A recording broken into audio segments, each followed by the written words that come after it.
Welcome to the first Gen Z report, where we talk about recent events, top news, and politics around the globe. I'm your host, Cloud Zane, coming to you from Canada. So on Monday, Canada expelled 6 top Indian diplomats over the accusation of assassination of the man named Hardeep Singh Najjar.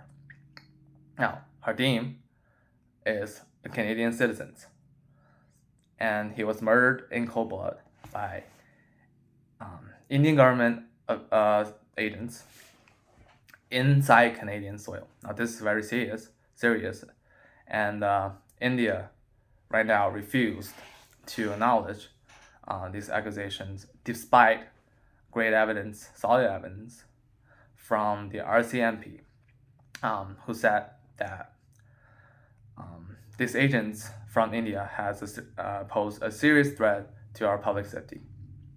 The evidence points to violent extremists in Canada with links tying to the Indian government, using organized crime to target South Asian community in Canada, as well as interference in democratic process.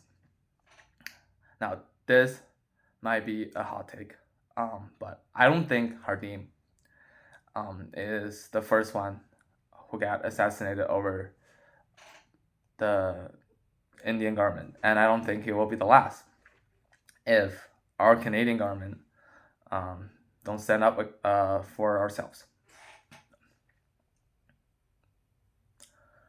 Canada is the second largest country on earth. We have the best scenery in the world, and somehow we have one of the fewest population in the world as well. And I don't know what just happened. It just blinked with me, but let's just keep going. So, what we do for the last 2 decades or so, is that we open our border, welcome refugees, immigrants, and foreign workers for all over the world to come and fill in the space because we need you. They need you. Let's cut that out. So, and it was working, right? For at least before Justin Trudeau came in, everything was going well. But started to see some really dramatic slowdown, especially right after the COVID pandemic hit. Everything started to tank, such as inflation went way up, homelessness went way up, and somehow job opportunities went down. Now, why do you think that is? I could be wrong, but I have a theory. India, unlike most countries who project power and dominance by military buildup, technology advancement, diplomatic influence, and a strong economy, India dominates by population. In April 2023, India passed China and became the most populous country on earth. And the number are just going to keep growing faster than everyone else. That's because they don't practice birth control. And they don't care about the poverty rates.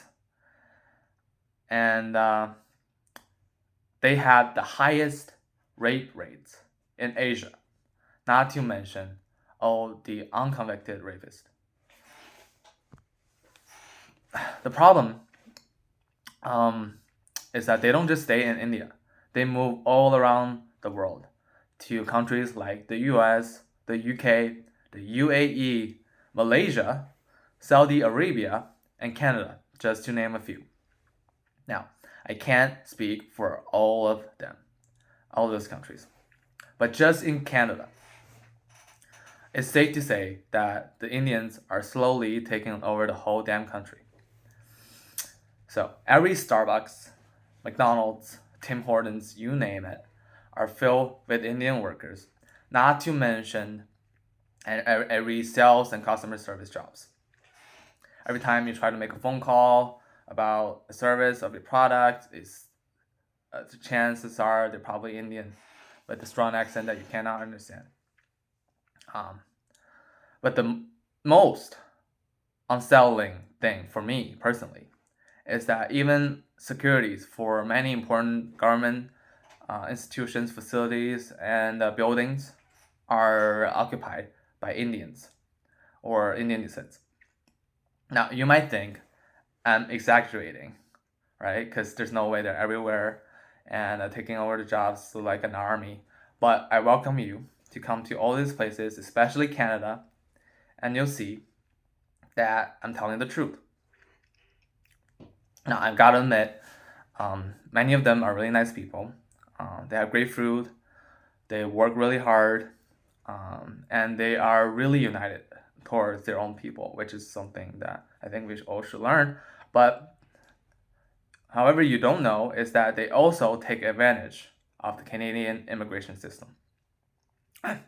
Many of them come in as a student, and I should know this because I have some people who are just like them in my life. They come in as a student, they show their admissions to the border, and they got in. And once they got in, they don't study. What they do is they work.